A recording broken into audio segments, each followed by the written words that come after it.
so much, Ma. Can we put hands together? Thank you so much. That's the token from the Institute.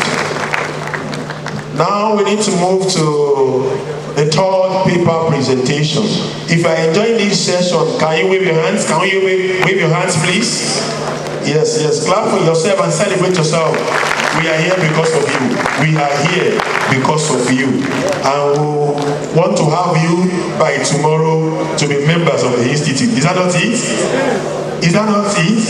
Yes, so welcome. So now we're moving to the third paper presentation. Unless I forget, we also have virtual participants here, those who are joining us virtually through Zoom. We celebrate you too. We are together here.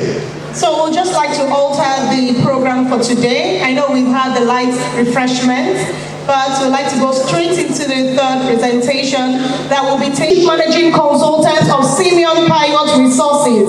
Pulse Factory is presently the only West African partner to 6 Seconds Emotional Intelligence Network USA, popularly known as Mr. Leverage.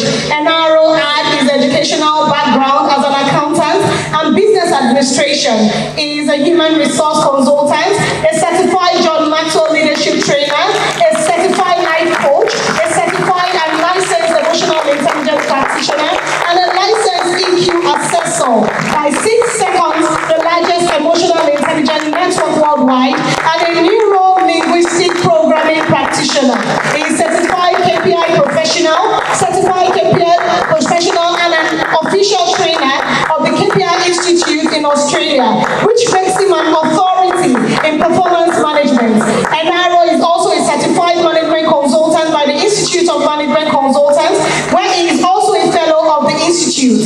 As a life coach, he focuses on peak performance, emotional mastery, and relationship coaching. NRO is an author with lists of audio books, including The Leverage Triangle, Emotional Intelligence for Life and Living, and M Advantage.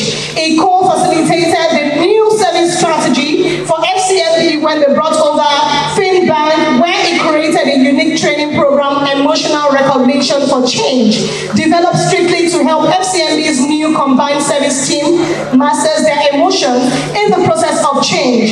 And NRO was part of the re-engineering of operational processes in FCMP Nigeria and several other consulting projects. Please celebrate NRO this morning. You can do better, you can do better, you can do better. And to chair that session is our one and only past president, Mr. Adedoyi Owolabi, BSc, MILR, FNIM, FCA. Can you celebrate our past president, 2012-2013 presidential year? And now his citation. Mr. Owolabi was educated at the then University of Ile-Ife, now Obafemi Awolowo University, where he graduated with a BSc Honors in Economics in June 1980. In 2002, he bagged a master's degree in Industrial and Labor Relations from the University of Lagos. He joined the firm of Messrs. Akintola Williams & Co. in 1981, and by 1985, he had qualified as an associate of ICANN and was admitted a fellow of the Institute in 1996. At Messrs. Akintola Williams & Co., he had varied experiences in the areas of audit and assurance, taxation, consulting, and sectorial practice. He also lectured economics and auditing in the firm's training school. In December 1988, he left AW&Co to join the Nigerian French Insurance Company Limited as a pioneer head of finance and administration. He retired to commence an accountancy practice made up of Doyin Owolabi & Co. General Accountants and Doyin Owolabi Consulting Associates. He also went to livestock farming by setting up a piggery in the same year. Apart from his contributions to the accountancy profession, and ICANN in particular, his contributions also included the following: Chairman of the Accounting Technical Committee of the Nigerian Insurance Association, Chairman of NIA Committee that reviewed the exposure draft of the the accounting standard for insurance business, chairman of the committee that looked into the problems of multiple taxation of insurance business, member and subsequently the coordinator of the Forum of General Accountants in Business for ICANN. This he later did also for the Association of Accountancy Bodies in West Africa. Apart from his services to the institute and the nation at large, Olabi was honorary treasurer of both the Association of Accountancy Bodies in West Africa, APWA, as well as the Association of Criminal Bodies in Nigeria, APBN. He is a notable Rotarian and sportsman. Olabi was married to late Dr. Mrs. Omoyoshola Olabi, and the marriage was blessed with 3 daughters. Ladies and gentlemen, celebrate with us our past president who will chairman this session.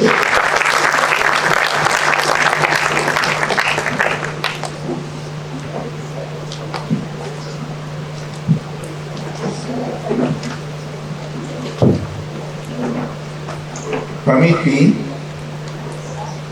to dwell on the existing protocols well established,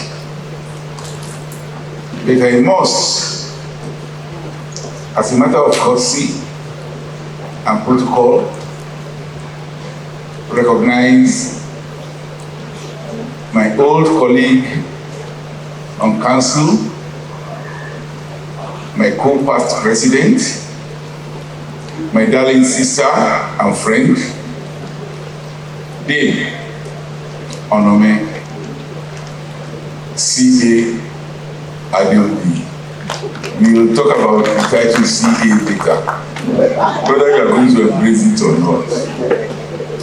I recognize all the council members here present, as well as members of the subcommittee.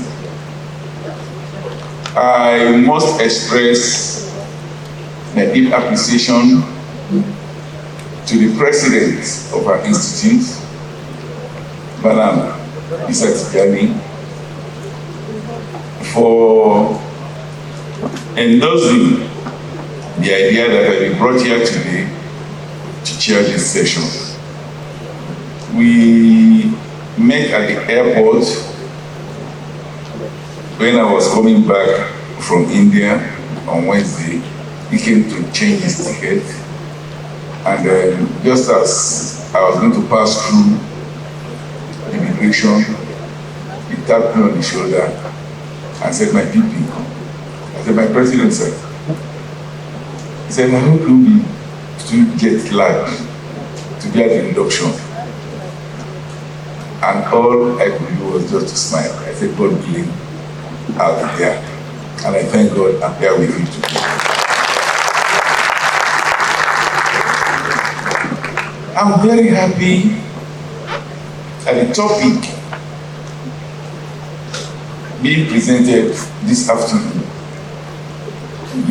Emotional intelligence, a recipe to winning and great leadership.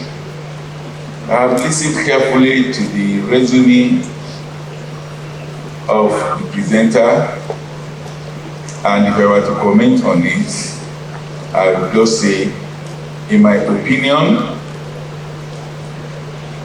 the man to do the presentation is good enough, sound enough, and most qualified to do justice to the topic. Mr. Nahoro Okai, I welcome you. I'll tell you something. Another thing that gladdens me so much about this induction is that for the 5th time in the history of our medium-sized firm, Mr. Olabi and Co, we have this time around 2 inductees amongst you. I have Olanshile Omofuiwa, as well as Gideon Wachuku. As I wish you the very best all of you, your future endeavors. I extend my best wishes to this lady and this gentleman. You can now begin to see that nothing succeeds more than success. I congratulate you all, and I look forward to actually referring to you as my professional colleagues after your induction tomorrow. You are most welcome. I hand it over to Mr. Okai to do justice. Thank you, sir. Thank you. Please put your hands together for him. Thank you, sir. Right. Thank you. Thank you. I'm not very used to the podium. I won't be surprised if I come out of here very soon. I want to thank my chairman for establishing a very good protocol ahead, and who am I, to say any other thing about that after he's spoken. So I'll be leveraging on all existing protocol as I do this. I have 30 minutes, right? Or thereabout? 30 minutes. 35 minutes. 25 minutes now. All right, somebody help me. Sometime in 2006, from my profile, you hear I'm an accountant, right? In Ekiti, I decided I must be chartered, even though accounting was hard for me. So I read seriously for 1 year and decided it's time to do my account exam. So I went to the hall, very prepared, and I opened the first question.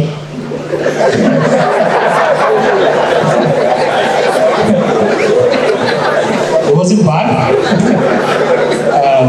I opened the second question. Please, if you see my hand in my pocket, it's not pride, it's just stability. It wasn't bad too. So I opened all the questions, and then, I received the revelation. And the revelation is that I might be friends to chartered accountants, but it seems like this is not my calling. And I thought about it very well. So while everybody was writing their exam, I was thinking about my life. I thought about it very well. I thought of the reason why I decided to read accounting. I remember the auntie that inspired me, who eventually was a chartered insurer, not a chartered accountant. That was a mistake myself and my mother made. I thought of all the science teachers that wanted me to do science, and all the art teachers that wanted me to do art. And I needed to make a decision. So, I still have my ICANN number. But I didn't go back to check the result. But today I'm an FCA, right? If you are partying, you should have asked what that means. I am proud to be a Friends of Chartered Accountants. And I think that at every point in time in our life, we will get to a level where we begin to ask ourselves critical questions. And today is such a time for you.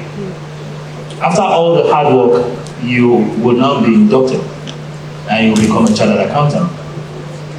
Then what? After all the hard work, I don't know how many times you took your exam, some of you 3 times, 4 times, some of you several times, 8 times, 9, 10, some of you once, you took all the papers once and you're done. But have you asked yourself, what next? Now I will be a chartered accountant.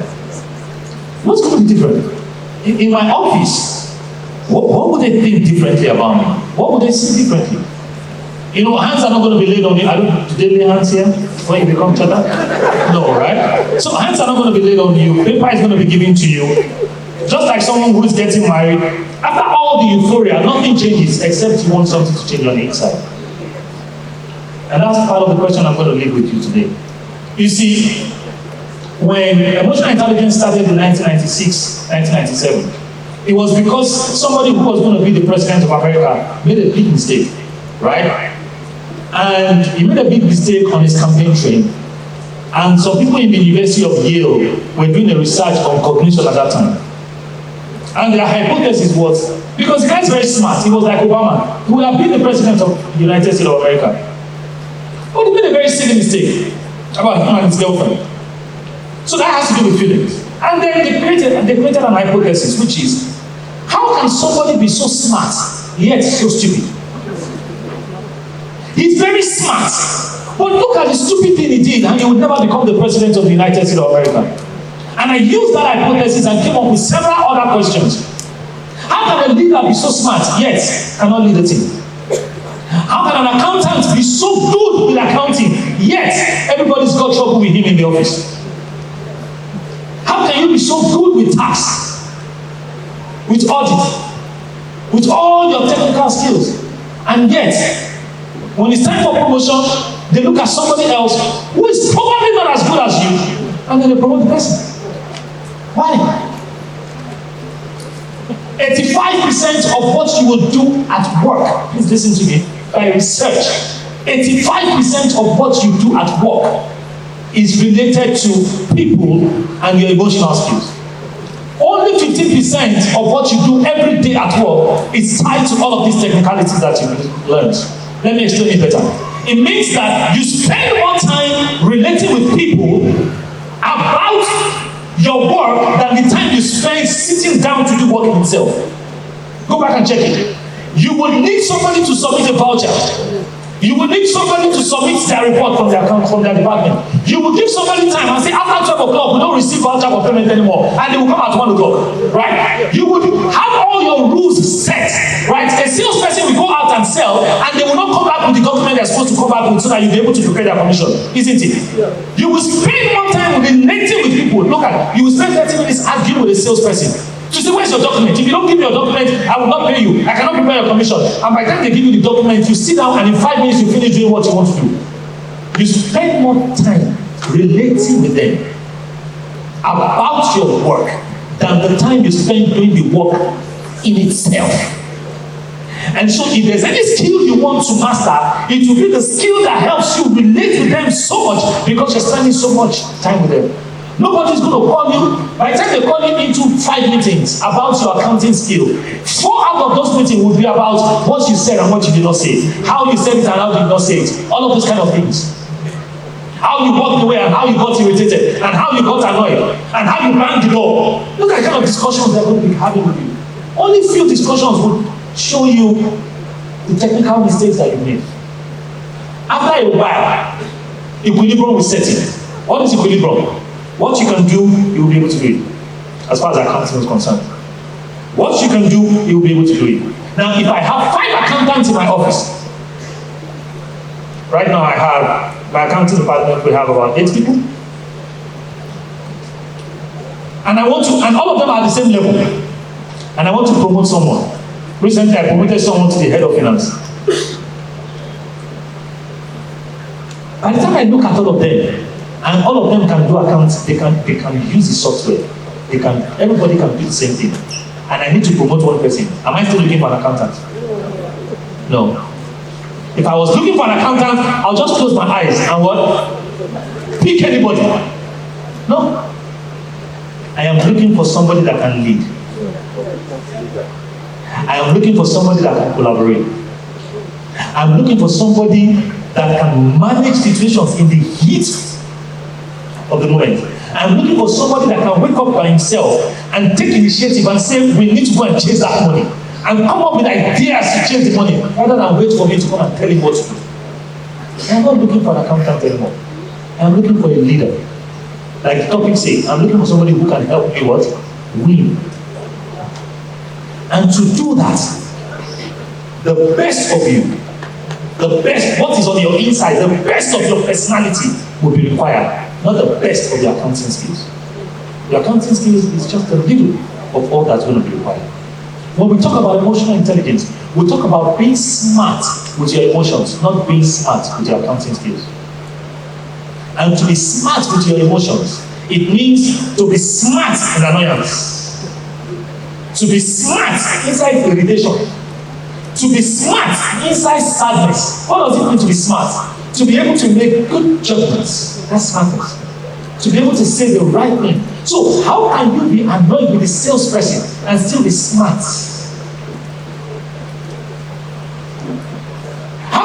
irritated with the boss. The boss has just yelled on you, I'm sorry. You just walk out of his office and you need to do your job and you need to speak with your colleague. How can you still be smart in the midst of unpleasant emotions? That's emotional intelligence. Or how can you be smart in the midst of excitement? So you are so excited when in the meeting because you just checked your phone and your uncle has just sent you money. And then you start a meeting that is serious. You're excited. Say, hey, thank God, inside a serious meeting. You know what that means? You were excited, but you were not what? You were not smart with your excitement. So it is not about pleasant emotions or unpleasant emotions. No emotion is bad. Anger is not a bad emotion. Please leave anger alone. The problem is, what do you do when you are angry? So 4 people will come out of the boss's office, and the boss would have told them what nonsense they are doing in this department. Why your accounting department is not working like what I want. I don't like it. Don't leave my office. Better go and put yourself together. 4 of them will come out, and 1 will still be calm. The other will be annoyed. You'll be hitting the wall as it's moving away. What was it? What of you talking to somebody? The other will be indifferent, and 1 will be crying. The question I want to ask you is, what is making all of them feel that emotion they are feeling? Is it the boss? Now, everybody will think and say, the boss made her cry. The boss made him annoyed. If it is the boss that is making them feel emotion, then the boss will make them feel what? The same emotion. How can the boss enter into 4 people to create 4 different emotions? No, it is not the boss. The boss is a trigger. Everybody say trigger. The boss is a trigger. Just like the rain. The boss was just like the rain. Just like traffic is just a trigger. The boss was a trigger. Just like somebody who you say, go and buy yam and the person bought beans. That's a trigger. Right? The boss is just a trigger. The boss is a trigger like the generator that is not working. The boss is a trigger like the handle of the door that is not going to open. The boss was just a trigger. And guess what? Trigger will never stop. Trigger will never work. So the boss is a trigger on 4 people. And the 4 of them went through a process, and 1 landed in calmness, the other landed in crying, the other landed in annoyance, and 1 landed in indifference. What has happened between after the boss spoke and what they are feeling? What happened? I'll tell you what happened. The first thing that happened is that after the boss spoke, 4 of them went into a thinking journey. Everybody say thinking. It's an automatic journey. You just begin to think. Now, the person who is calm, he thought of something different as compared to the person who is annoyed, as compared to the person who is crying, as compared to the person who is laughing. All of them started thinking of something. The one who is calm probably thought, hey, we shouldn't have put our balls this way. What are we going to do differently? The one that is annoyed is thinking, what kind of nonsense is it? We just be talking to somebody and what rubbish. Am I isn't it? The one that is crying is probably thinking, I'm giving testimony in church about this job. The one that is indifferent, he probably has waiting for his visa because he's Japan. So as the boss is talking in his mind, actually, listen, while that is funny, the thoughts of each of those 4 people would then lead to something else called what? Feelings. Everybody say feelings. But what's the first thing that happened after the trigger? All of them started what? Thinking. Call that T. And then as they begin to think, 4 of them will now create what? 4 different feelings. That would be what? F. And then from the feelings, they will all take different what? Actions. That will be what? A. I call it T what? T, F, A. And that will begin to happen to you continuously because you cannot stop thinking, you cannot stop feeling, and you cannot stop acting. 3 things that you will never stop. Now, you want to learn emotional intelligence, but what inspires the emotion? Is it the trigger or the thoughts? Before F, there is T. T is what? Thoughts. After F, there is A. A is what? Now, those who practice emotional intelligence, they know how to live in the world of T and F. That's thinking and feeling. Those who don't practice emotional intelligence, from the trigger, they land where? Action. Now, if you want to be in charge of yourself, you have to be able to do 2 things.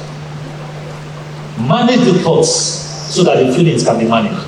When we talk about emotional intelligence, we don't deal with the emotions. It's just a symptom. We deal with the thoughts because every emotion is influenced by a thought. To the extent that the person that is crying, if the guy that is calm goes to meet him, or the one that is laughing, say, why are you crying? He said, can you imagine how he's talking to me? It's so big. He said, so you don't know him. He doesn't mean it. He was just trying to push us to work better. I've been here for 5 years. No, he's not a bad person. He said, are you serious? He said, yes, he's serious. The next time the boss does something like that, and the person that was crying, remember what the other guy said, will she cry? No. What has changed? What the boss said, did it change? What changed? Once the thought change, the emotion will change. They bring a new software inside your thoughts. What nonsense? Why can't they change it? Why would they change it? Something like if it's not spoiled, why would they change it? That thought pattern removes your resilience and it removes your flexibility. That software will be very difficult for you to use. Every time you touch the software, you will feel irritated, you will feel stressed. This software is not stress. Millions of people are using it around the world. You know where the stress is coming from? From within you. Because you are thinking they ought not to change it. They didn't tell you before they changed it. They didn't call a meeting so that they will announce all of us that we want to change it. You lack flexibility, not because you want to be inflexible, but because your thoughts is won't move. Because the thoughts will inspire the faith. Things will be happening in the office. Some people will be able to maneuver and meander very well. And you will be feeling stressed. Say, how's work? Say, work is hard. Work is not hard. Your thoughts are hard. There are destructive thoughts and there are constructive thoughts. There are empowering thoughts and there are disempowering thoughts. The kind of thoughts you sustain at time will determine the kind of emotion that will come. So if you want to begin to manage your emotions, one thing you must do at every point in time is in the state of anything that you have, once there's a trigger, I don't care what that trigger is, your boss, reports, anything, once there's a trigger, and you know what I mean by triggers, right? When there's a trigger, the first thing you need to do is not an action. The first thing you need to do is to take a pause. And that's why the company is called Pause Factory. Because we've come to realize that people don't know how to take that pause. That's the first thing you need to do. When you take that pause, you now ask yourself a very important question. Because it's not just about pausing. You can take a pause. If you don't ask yourself a question, the same thing that you needed to do if you didn't take a pause is the same thing that you do. Ask Will Smith. He took a pause. But he still slapped the guy. And after he slapped, he got a 10 years ban. When Will Smith woke up that morning and he was living in his house, did he have a goal to have a 10-year ban? Now, when you wake up in the morning, and for those of you that pray, you worship. Hey, somebody's in the office that is going to mess you up. The report that you need to send, somebody's going to delay you for 1 hour. Somebody's going to be too slow for your liking. Somebody who reports to you is going to be too fast for your liking. Your superior is going to be too stressful for your liking. But the world does not ask you what people do to you. Because life is 10% of what happens to you, and 90% of what you're going to do about it. The world will always ask you, what did you do? So just like when Smith left his house that morning thinking he was going to be celebrated, a trigger was hit at him. The first thing you need to do is to take a pause. 1 minute pause. 1 second pause. Somebody sent you a mail and said, this mail, I've been watching you for the last 3 days. I've come to realize that since you became chartered, you have been taking things so slowly. You are behaving as if you are the only chartered accountant in the job. I begin to realize that, and then they report you to the MD. And it's a nasty email. And as you are reading it, you are boiling. As you are reading it, you are boiling. As you are reading it, you are boiling. The first thing to do is not an action. Inside all your boiling, the first thing to do is to take a pause. When you take a pause, you then ask yourself a very simple question. And the question is this: what are my options? What are my options?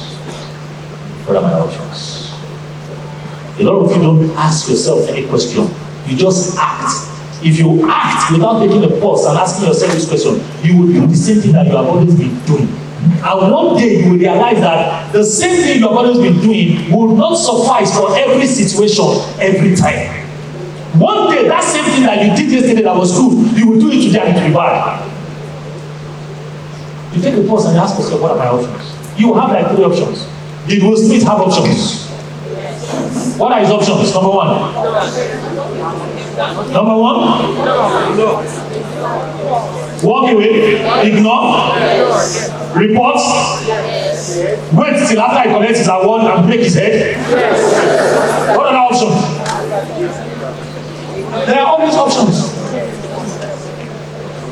Which option will you take? The option that will give you the goal, not the option that will satisfy your emotion. Listen very well. It's time. Thank you. The option that will give you what? The goal. What is the goal? The goal is to finish the report. Where is the document that has not given it to you? You are annoyed. Oh, thank you. It's annoyance. That's good. You are from Ondo State, so they say you bring fire from your mouth. No problem. Now that you are annoyed, nobody can. Do you know nobody knows you are annoyed? What's the color of annoyance? What's the color of excitement? When you feel an emotion, nobody is aware until you express. So you can feel an emotion within and not expressing it because you choose it is not important to express it now. It's like the guy who was laughing in the middle of the meeting because his uncle sent him money. The problem is not that he felt excited. The problem is the expression. You can feel an emotion and choose how, when, and when not to express. Because emotion and expression is a choice. That guy inside that meeting, you could have been filled with joy, right? And nobody would know that what is filled with joy. Because the joy is inside. Expression is a choice. It's a choice. So, the guy does not submit the report on time, and you need to develop your own report. What is the goal? What is the goal, please? The goal is the what? In the midst of all your annoyance, what are my options? Shout on him, yeah, that's an option. Go and report him to HR, that's an option. Call him to sit down and say, okay, what else do you need? Because I made this document. Now, what's the option? That's an option. Which option will help you make your report? Now, let me tell you what your emotion will do differently. Emotion, listen to this. Emotion ties your subconscious to the now, to the present. Emotional intelligence shows you the big picture. What does that mean? Because you are feeling irritated, you want to settle that irritation at that time. And what you are saying to yourself is, but it's your job description now. But you're supposed to send the report now. But why you do like this? That's you feeling like you know how to talk. And you know how to talk, so you want to talk. But emotional intelligence will ask you, what do you want? I want to submit my report on time. At every point in time, you are in between your emotion and the goal. The emotion and the goal. The emotion and the goal. The emotion, you are annoyed. It says, yell on him. The goal, we need to submit the report. The emotion, you are irritated. Tell them that this place is so dirty. The goal, we need to prepare for the meeting. If you always go with the emotion, most times, you will be on auto roll. And you will do something that pleases your feeling alone. It doesn't please the goal. And your feeling is not what we are paying for. What we are paying for is the what? Now, the one amongst you that is able to manage their feeling and focus on the goal at every point in time, they will be noticing him. That in the midst of hits, that guy still achieves goals. He's still able to talk with respect because that's part of the goal. The value say what? One of our values is respect. Another value is integrity. That guy is still able to hold integrity in the midst of all the money they are sharing. And they are watching him and they are watching him. After a while, when it's time to take a leader, he said, take it. Because he's together. See, one of that guy, he's very good. He's good with accounting skills. But, and because of that but, they don't choose him. He said he wants to resign. They say, quick. You can go.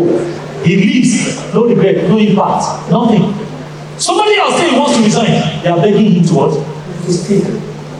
Because he knows how to manage his emotions. So what have I said today? I've said that triggers will never stop. Don't ever forget. Triggers will never what? I've also said that after the trigger, your natural being starts a journey. 3-step journey. The first step in the journey is what? Is what? Thoughts. The second step in the journey is what? And the third step in the journey is what?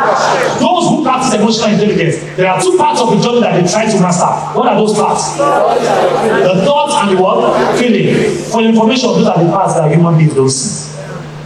Those who don't practice emotional intelligence, what part do they move to? They move straight to action. That's what everybody sees. But action is influenced by feelings. Feelings is influenced by thoughts. So that action that you're about to take is very cheap because it is influenced by feelings, emotions, and the feelings are influenced by thoughts. So if you want to be in charge of yourself, you need to understand what are the patterns, how have I been doing it, what changes can I make? Because accounting skill has a limit when it comes to your growth. After a while, everybody can do what you can do. We're going to need something different. And the difference we're going to need is what comes out from inside of here. And that's going to be your emotional capacity to manage yourself, to manage the people around you, irrespective of what is happening. Don't come and tell us something happened. Don't come and tell us somebody messed up. No. Come and tell us what you are able to do after they all messed up. That would make you the kind of leader we're talking about. You'll be able to influence people greatly and you'll be able to win with them. And you'll be the leader that we want to have. Thank you very much.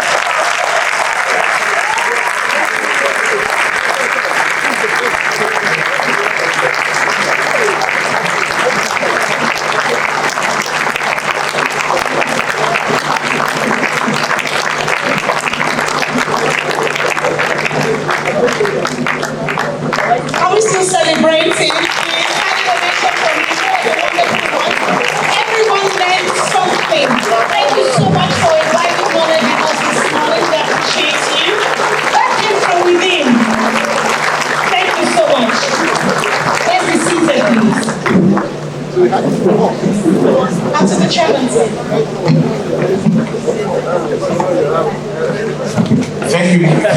Thank you, and I will. You know, I told you, I said he was capable. Now he has proved himself to be capable. Please, another round of applause.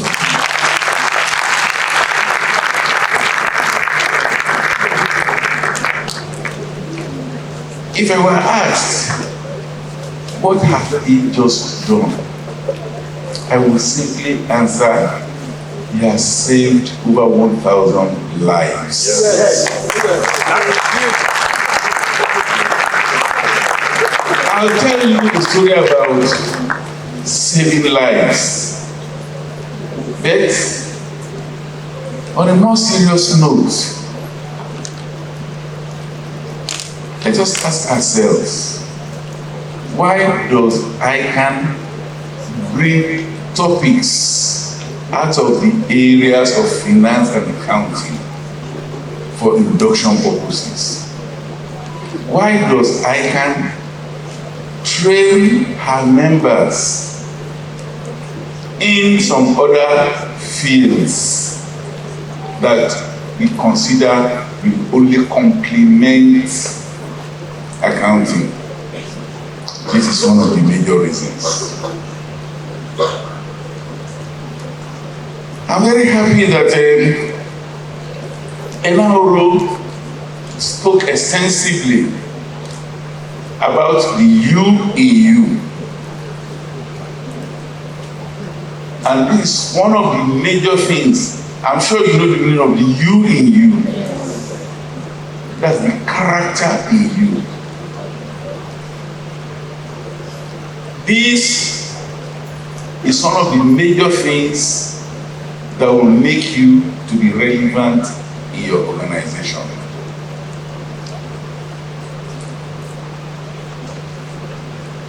He spoke about managing the boss. This is very, very essential. And I'm very sure, as an expert in industrial and labor relations, where I also have my master's,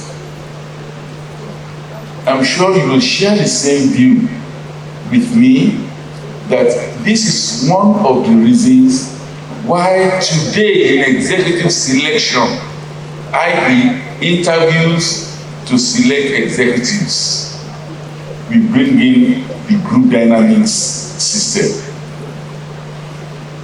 where you will all sit together for open discussion and the panelists will just be watching you. You will witness situations like some people are not even talking, they are just sitting. Some are so aggressive, some are, since there is no coordinator, you will suddenly see somebody who is trying to guide others and the leadership qualities begin to come out. At that time, the company is not looking at your ACA. The company is not only looking at your BSc. Those are foregone conclusions. But they are beginning to see that leader in you, which if it has not properly been developed, they can help you to develop for your own betterment and for the betterment of the company. So he has said it all. He has said it all. We shall take questions. After the question and answer session, I'll tell you the story about saving lives. I don't want you to get too excited again. At the same time, I want to keep you in a state of suspense. How do you want your questions? 1, 2, 3, and 4. And you take all of them together. Yes, please, we start from this side. Okay, so you please step out, please. That's number 1. Number 2. Someone is here, sir. Please step out. You are number 2. So, the gentleman, you are number 2. The lady, you are number 3. Phoebe, sir. Someone is here, sir. Phoebe. Okay. We have enough now. I'm very happy that many more ladies are coming out. They are the ones that get so easily offended by their male colleagues in their office. No, I'm not talking about this one, so ladies generally. And you see, I really have to be partial and tilt towards their side. You see this woman sitting to my right. If I don't, she knows where to get me. So I was very careful. Number 1, please. Okay, good afternoon. My name is Adenike Folasha. My question is this: what's the difference between emotional intelligence and challenging change? Challenging changes. Because I personally tend to challenge changes. I remember an experience I had in my former office that we wanted to move from Sage software to SAP. As an accounting officer, I felt that the cost was too much and we need be sustainable and all that. So I was challenging it, I was challenging the resource people, and at the end of it all, I discovered that they sat with me, trained me, and at the end of it all, I was the only one that knew that thing better than the other staff, and I had to now train the rest. So I want to know, what is that big difference between emotional intelligence and challenging changes? Thank you. Okay, next person. Thank you very much. Good afternoon, sir. I'm so happy this afternoon. My name is Sukomi Udumosu. My question is this: what can someone do different in a place whereby you are in a team? You are being taken for granted for not being, maybe like you just taught us now, that once trigger happens, you have to master your thinking, your feeling before action. Or in a place whereby you are being asked or you are being expected maybe to jump into action anytime something happens, such that when you don't jump into action, you don't do something, immediately something happens. You are being taken for granted, and most of the time you're not being included in a team to handle some things. Like this person doesn't act, in a kind of a rash way, doesn't act immediately, you like to take his time. So what can one do differently when you find yourself in a situation that you are the type that you always take your time before you definitely go out to act on something? What can one do differently? Thank you. Thank you for the organizers and thank you for bringing Mr. Ohai. I was not expecting any less from him. Sir, for the benefit of all, I want you to tell us the world is changing to soft skills now. You even said it as well, whereby we know as well. Then soft skills and competence, they are interwoven. Can you please elaborate for us for the benefit of all? How soft skills bring out the competence in us to achieve our daily goals? Thank you. Good afternoon, sir. My name is Godofrey Morayo Anna. In the process of managing one's emotion, how do we handle people who want to take advantage because you don't react?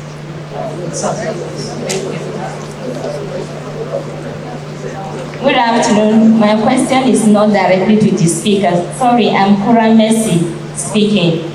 I'm directing my question to the management of the ICANN. There may be no opportunity for general question.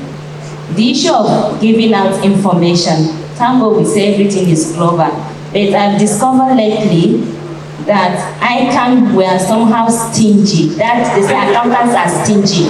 We are stingy in giving out information in the sense that then, as a student, any information you will receive text, SMS, that there is these changes, there is that, there is this. But these days, you hardly receive any information again from ICANN. Even when you go to the website, some of the informations are hidden. You will suffer looking for information before you can get what you want. And that is seriously delaying our work if we want to do things. Secondly, I discovered that the institute is more into, they are more concerned with the private practice. That is the audit and the private. How about the public? It's not all the chartered accountants that are in the private. Like me, I'm in the public. I work with the government. So what are you doing pertaining those who are working with the public government? Why I said this, when we're coming for induction, our attestation, they say it must be signed by somebody who is chartered. And it's so unfortunate that my supervisor is not a chartered accountant. So that thing gave me problem in the office. I kept lingering, how would I do it? He felt somehow. As the boss of the place, he is not chartered, he is honored. So it was a problem for me before I could get that signed. So please and please, we should try to do something to look at other people who are into your institution. Thank you. Sorry, there's a session after this, which is the open discussion with the Vice President of ICANN. All your general questions will be taken at that moment. So for now, let's speak to the topic of the day. Thank you. Good afternoon. My name is Adrian. My question is, on emotional intelligence, at what point do you say, what's the point whereby you're saying, okay, I'm trying to be calm, and the point where you're saying, no, I can't go ahead? For most accountants here, we struggle with our bosses saying, you work late, you need to deliver a one-time report, weekends, you are working. For those on financial planning, you know that your work is today, now you have to deliver. At what point are you not, because there's no way you won't get angry when someone is saying, okay, I want you to go and run this analysis, and then I want to get it back in the next 1 hour. You go and run it, you come back, the person is telling you again, oh, you change it this way, go and run it and come back. There's no way you won't get angry. You try to be calm, but there's a breaking point where you need to pass your emotions out and say, no, I can't continue with this, we can't go on. Last weekend I was working, some people are on leave and they're still working, and they still say, you have to think, you have to be calm. I just feel there should be a breaking point, and that's the point I really want to know. Thank you. Thank you very much, ladies and gentlemen. We have 7 questions on the table. 6 or 7? Okay, 6. Okay. The one concerning the public sector and what ICANN is doing, let me just say 1 or 2 things about it. Madam, the lady that asked that question, Madam, where are you please? We can't see her again. Oh, okay. Thank you. Yes, I can see you now. I'm sure somebody must have been signing your examination forms. Wait. On this table, you've got 1, 2, 3 past chairmen of professional exams, and another one will soon coming to talk to you. So we know what we're talking about. ICANN is not rigid, and that's why they say must be signed by a chartered accountant. Even if your boss is not qualified, there must be an auditor to your company. Your auditor can sign. Otherwise, I'm sure your auditor cannot Ghana.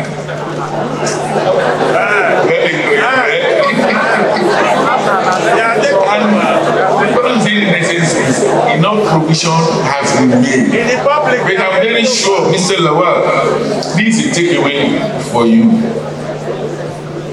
And the chairman of exams, as well as students affairs, the 2 chairmen, and the secretariat.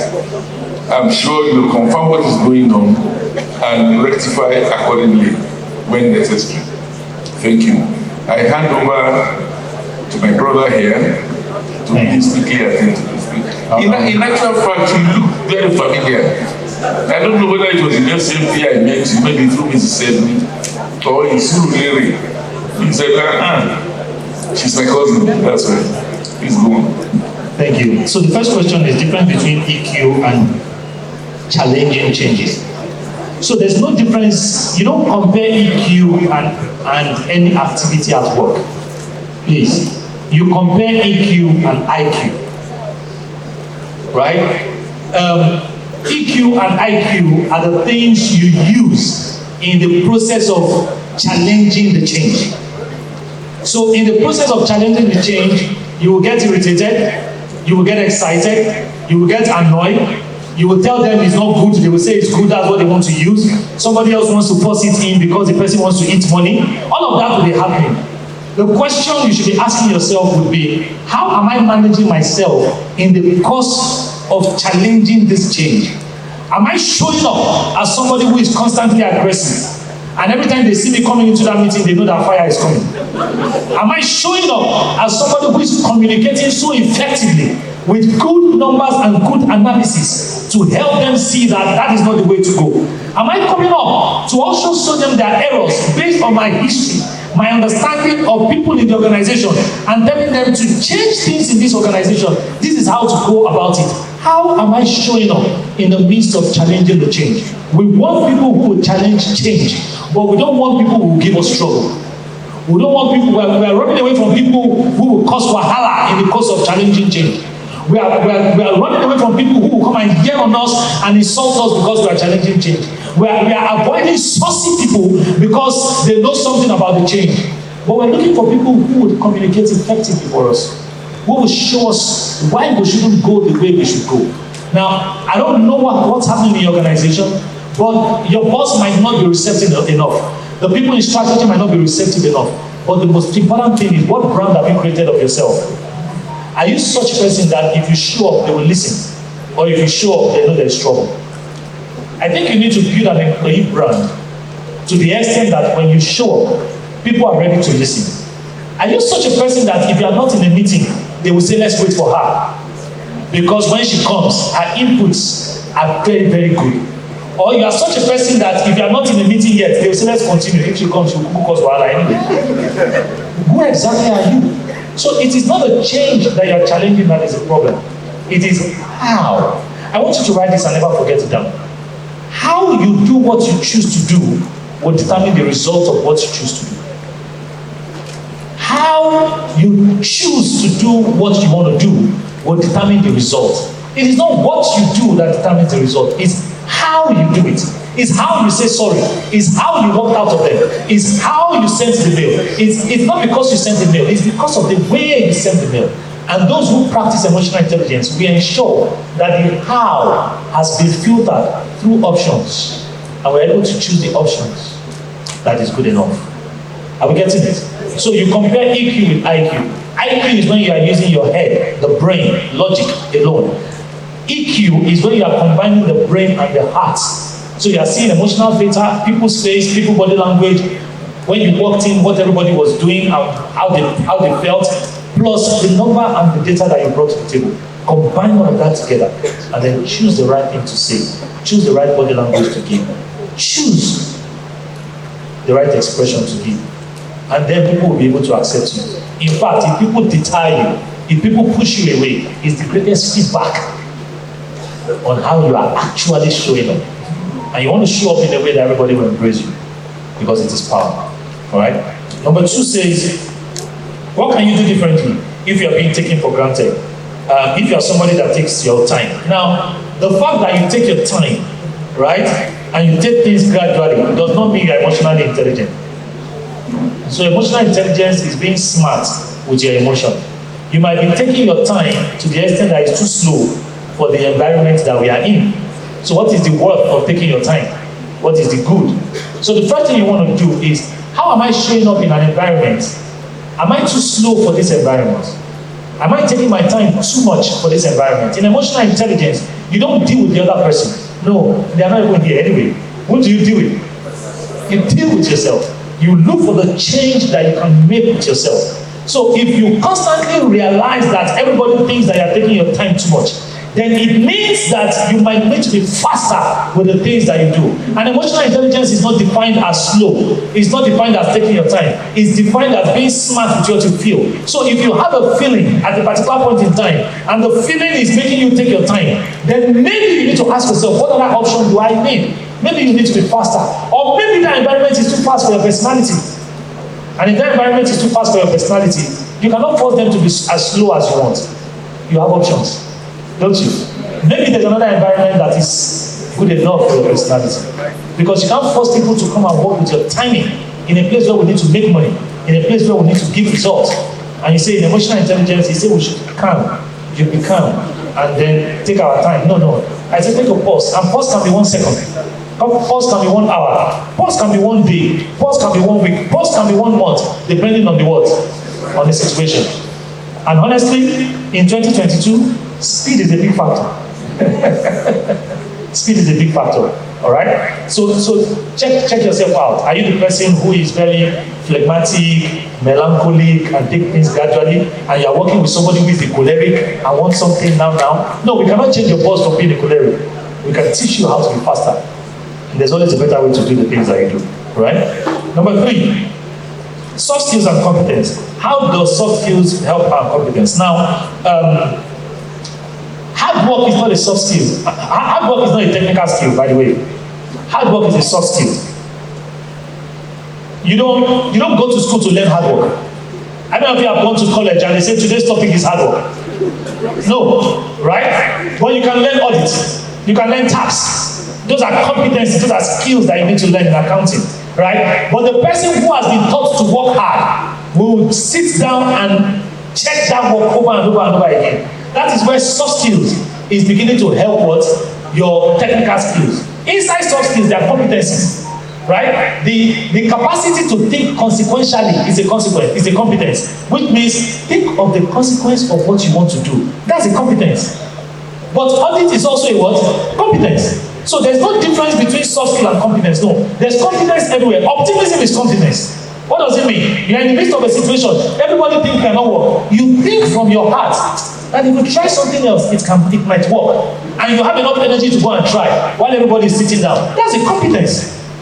So you don't compare soft skills and competence. No, there's competence inside soft skills. There's competence inside technical skills. Are we getting it? So as you develop your competence inside soft skills, recognizing patterns is a competence. For example, right? Managing your emotion is a competence. Empathy is a competence. All of those are competencies, soft skills. Resilience is a competence. When everybody is tired and say they cannot do it again, you are able to stand up and say, let's try.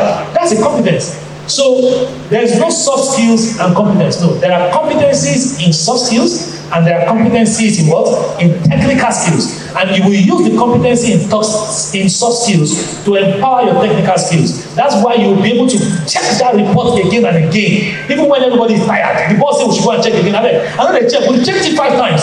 But there is a you who is able to say, we've checked it 5 times. But they say we should check it again. Guys, let's go and check it. That's resilience.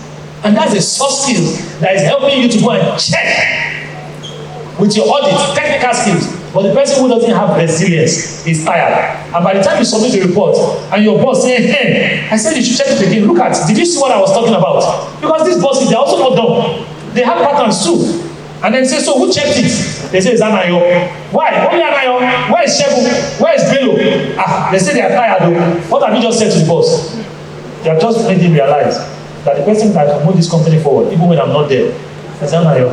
Why? Anayo took his own competency in soft skills, which was resilience, and tried again while everybody was tired. Correct? Yes. Great. Thank you. There's no time, so let's just move. The third one is, how do we handle people who want to take advantage? No, people try to take advantage of you. You decide whether they would or not.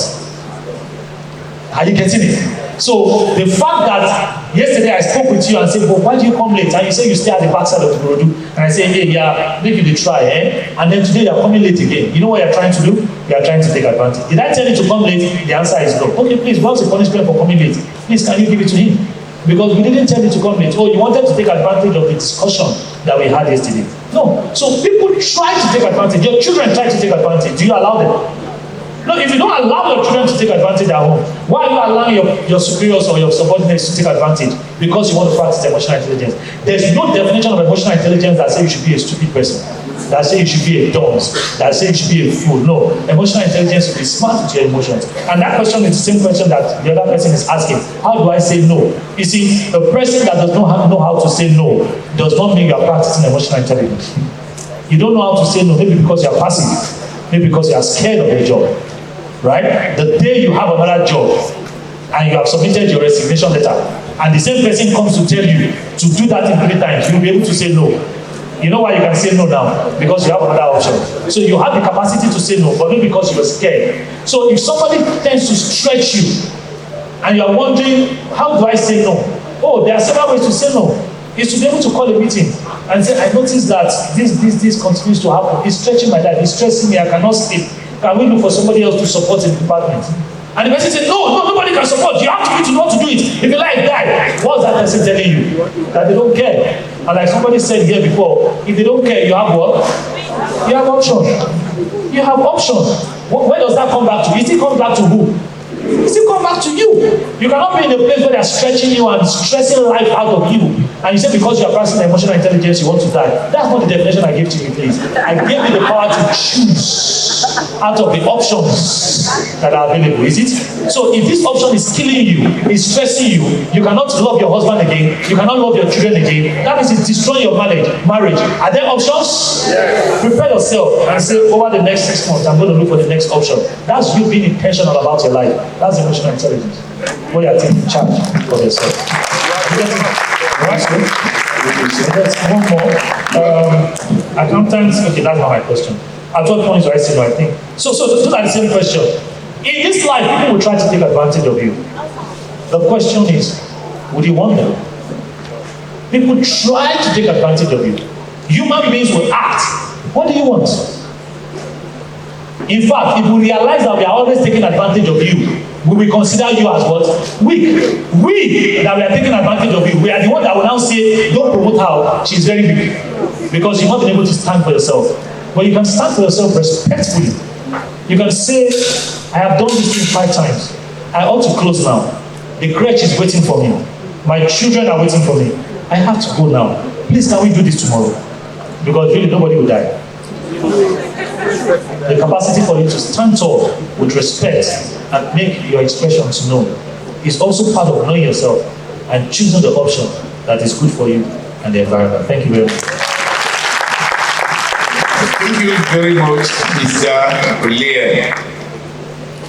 Yes, he has done justice to him. He has saved over 1,000 lives. Now to my story. There was this young lady at 17. I said 17 deliberately because I know that we are all above 17. Abi? She decided to go for a cruise, a boat cruise for 7 days. As they got onto the boat, roll call, they were 500. And I said, sail. Typical of ladies. With due regards, madam. You see, I keep saying with due regards to her because, you know, she's one of the women leaders in ICANN. And if ICANN women should turn against you,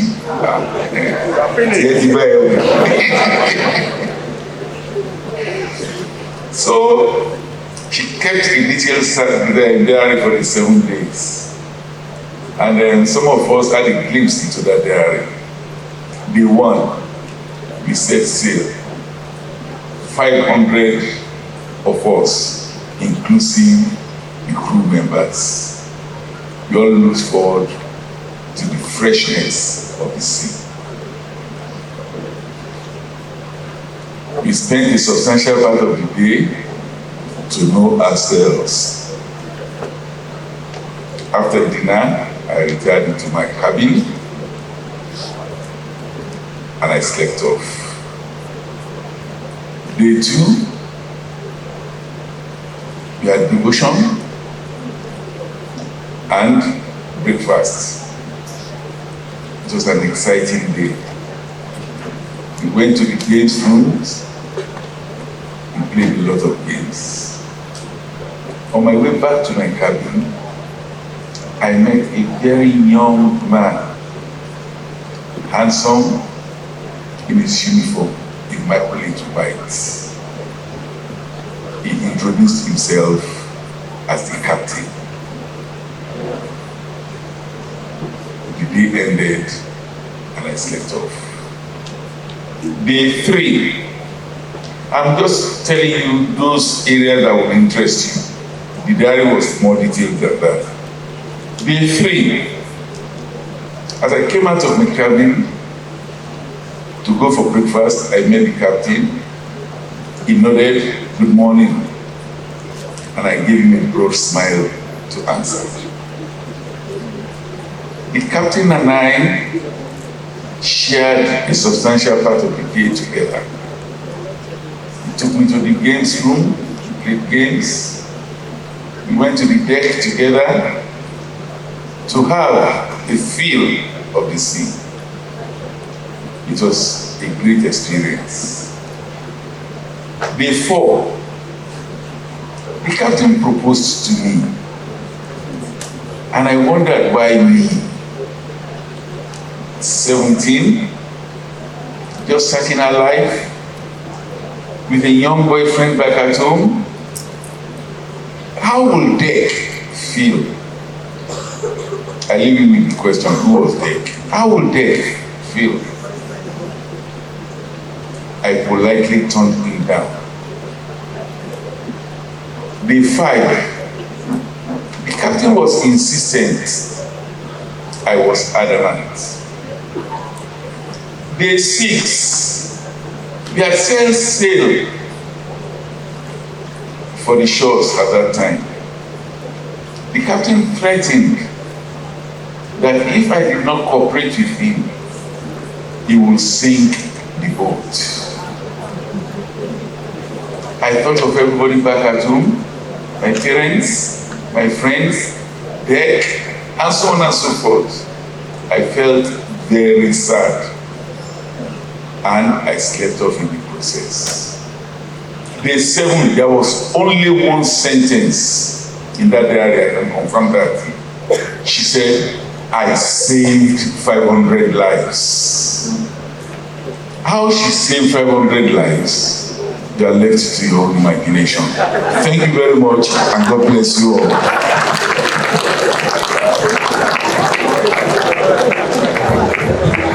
Thank you so very much.